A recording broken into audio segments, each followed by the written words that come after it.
سلام، امیدوارم حالتون خوب باشه. به یوتیوب چنل من خوش اومدین. من امروز اومدم که یک کوچولو تو کارگاه تمرین بکنم و کار بسازم پشت چرخ. گفتم با هم دیگه میتونیم یک کوچولو گپ بزنیم. نمیدونم میتونم حین کار انجام دادم حرفم بزنم یا نه، چون که به هر حال خیلی کار تمرکز داریه، ولی بریم با هم دیگه ببینیم میشه یا نه. خب من اپرونم رو پوشیدم که کمتر گلی بشم، 1 کیلو گلم ورز دادم، موهامم ببندم که نیاد تو دست و پام. واقعا نمیدونم که محتوایی که دارم میگیرم قراره به کجا خط بشه، ولی گفتم شاید بشه که یه گپی زد. چرخم رو اول تمیز بکنم مثل همیشه. همون گفتم که شاید بتونم که حین اینکه مثلا دارم یه چیزی درست میکنم و اینا، اینکه من از چیزایی که ذهنم رو درگیر میکنم و اینا شاید بتونم صحبت کنم و حرف بزنم. و الانم واقعا هیچ ایده‌ای ندارم که راجع به چه قضیه‌ای میخوام صحبت بکنم، ولی چیزی که جدیداً ذهنم رو درگیر کرده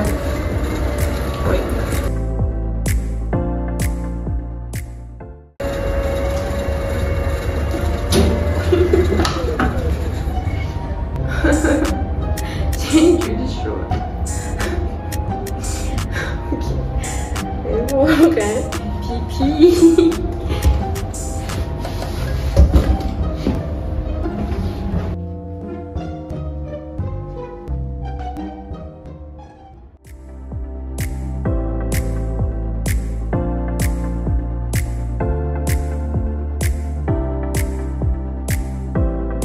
واقعا هیچ آمادگی ندارم راجع به چی میخوام صحبت بکنم، ولی یکم جدیدن داشتم فکر می‌کردم که اصلا روابط این روزها خیلی برای من عجیب شده. یعنی نوع روابط، اینکه مثلا آدم ها چجوری الان توی سری رابطن، چون چیزی که من دارم میبینم اینه که هم دخترها هم پسرها انگار مخصوصا دخترها، حالا من بیشتر دارم میبینم، تو پسرها هم هست این قضیه که عملا مثلا گاهی اوقات میبینن که داره بهشون خیانت میشه یا هر چیز دیگه ای، ولی بازم انگار برای حالا ترس از اون تنها شدن است، یا نمیدونم برای عزت نفس پایینه، نمیدونم هر چیزی که هست، یا برای مثلا حتی اینه که منافع خودشون رو حفظ بکنن، اگه منفعتی بهشون از اون رابطه میرسه اصلا به خودشون نمیارن و انگار یه جوری انگار داره یه عادی سازی در برابر مثلا این قضیه اتفاق میفته. خیانت انگار مثلا یه چیزی که هست، یا نمیدونم، میدونی اصلا الان چیزی که هست این که اصلا نمیدونم چی درسته چی غلط. این خیلی درسته که میگن که آخرا در واقع 2 نفر باید حالشون خوب باشه و ولی نمیدونم چیزی که من دارم میبینم ازم روابط ها خیلی عجیب شده، روابط آدم ها خیلی عجیب شده و من نمیدونم جدیدن الان، یعنی با 26 سال سن نمیتونم تشخیص بدم چی درسته چی غلطه و خودم که الان یه تایمی رو اینجوریم که این واقعا اون آرامشی که تو تنهایی دارم برام خیلی بهتره و گاهی اوقات هی بهت میکنم که اصلا عادیه، یعنی مثلا اوکیه که مثلا تنها باشی مثلا با 26 سال سن، یا حتما باید آدم توی رابطه‌ای باشه که مثلا تعریف بکنه خودشو. نمیدونم چیزی که ولی من دارم احساس میکنم اینه که چیزی که دارم میگم، حالا من چیزی که احساس میکنم اینه که رابطه احساس رو خیلی آدم رو ضعیف میکنه. یعنی تو تنها باشی انگار خودتو میتونی خیلی قوی تر بکنی، ولی تو رابطه آدم ها ضعیف میشن، اون عشق به وجود میاد، مثل هورمون ترشح میشه، همچه اتفاقی میفته. ولی هر چیزی که هست اصلا نمیفهمم چرا آدم باید مثلا به یک پارتنر یا به شریک احتیاج داشته باشه. مثلا الان تو این دور زمینه، حالا قدیما آدم میگفتش که مثلا اوکی حتما چه میدونم مرده باید بره کار بکنه، دختر زنه باید اصلا تو خونه بمونه، حتما باید تشکیل خانواده بدن، چیزای مدلی بود دیگه. مثلا یکی از ارزش‌های جامعه این بودش که مثلا تشکیل خانواده بدن. ولی الان دخترها خیلی بهتر از پسرها دارن تو جامعه کار میکنن.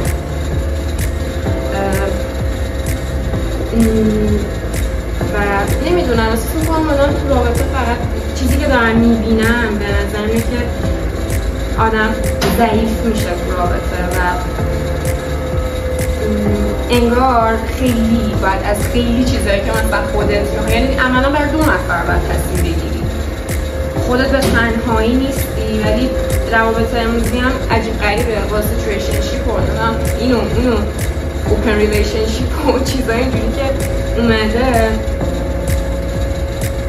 من واقعا راستشو بگم نمیدونم چی درسته چی غلطه. یعنی اینکه خیلی من سوال که آدم بخواد تنها باشه طبیعیه، مثلا نمیدونم واقعا. ولی چیزی که دارم خودم میبینم اینه که اون تنهاییه واقعا میتونی بری همون جوری که خودت میخوای نمیدونم زندگی کنی، هر کار دلت میخواد بکنی، ولی تو رابطه که باشی خب عملا بر 2 نفر باید تصمیم گرفته بشه. هنوز نمیفهمم که چرا اصلا باید آدم ها زوج باشن یا کی اینو تعریف کرده. به قولی اگه داشتن پارتنر و شریک خوب بود که خودش که برای خودش در نظر میگرفت. ولی نمیدونم.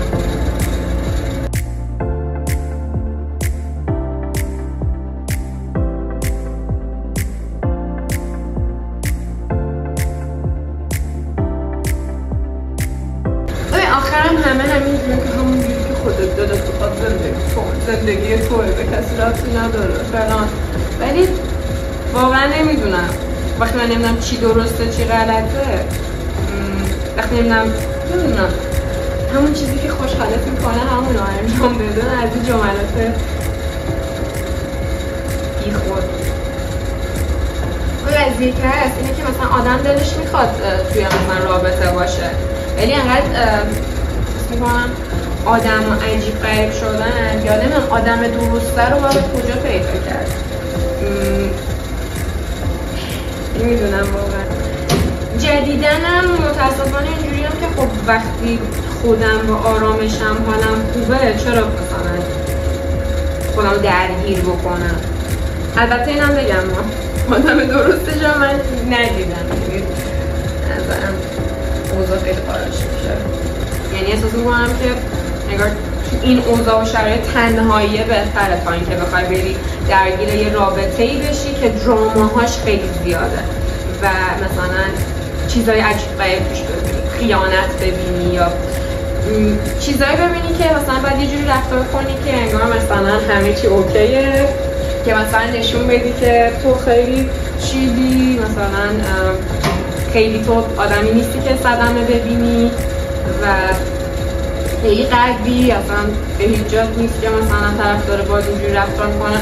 و چرا اصلا آدم باید مثلا خودش رو درگیر همچین آدمایی بکنه؟ نمیدونم وقتت مهمتر نیست که مثلا برای خودت تایم بذاری؟ نمیدونم کاری که خودت دوست داری انجام بدی، ورزش بکنی، نمیدونم یه کار جدید شروع بکنی، یه استعداد یه حرفه جدید یاد بگیری، نمیدونم. و روابط آدم‌ها که من میبینم بیشتر اینجوری میشن که مثلا نه خودم مثلا تنهایی خیلی چیزای بهتری داره نسبت به این که میخوای تو رابطه باشی. نمیدونم، مثل میگم من تحمل اون حجم از دراما رو ندارم، یعنی ذهن من اون جایش این اتفاقا رو ندارم. ترس مثلا یه ترس از دست دادن اون آدم، شاید بعد این آدم علاقه من بشه بهش، ازم خیلی چیز ناراحت کننده ای اگه به اون آدم علاقه من بشه.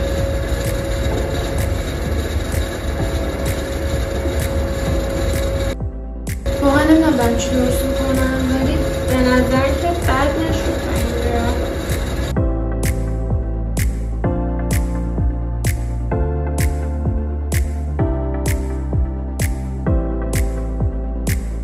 خلاصه که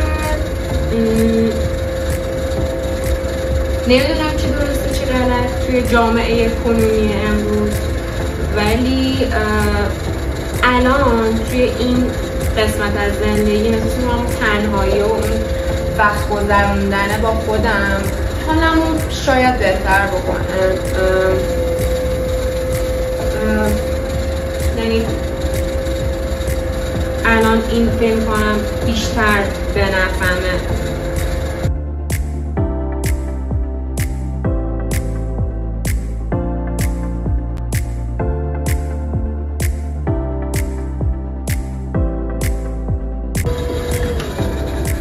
اصلا دوستش ندارم.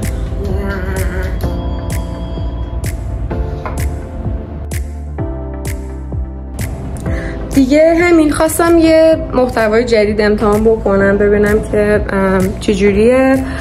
میخواستم ببینم میتونم پای چرخ وقتی آدم باید خیلی تمرکز داشته باشه کار انجام بده، یعنی حرف بزنه حین کار انجام دادن یا نه، که واقعا انقدر موقع ورز دادن و مرکز کردن اگر که واقعا نمیشد. من خودتون دیدین وضعیتم چی بود، ولی باز برای قلاش کشیدن احساس میکنم که اوکی بود، ولی خب آخرش هم که چیزی از آب در نیومد. حالا نمیدونم دیگه، حالا امتحان میکنیم ببینیم که چی میشه.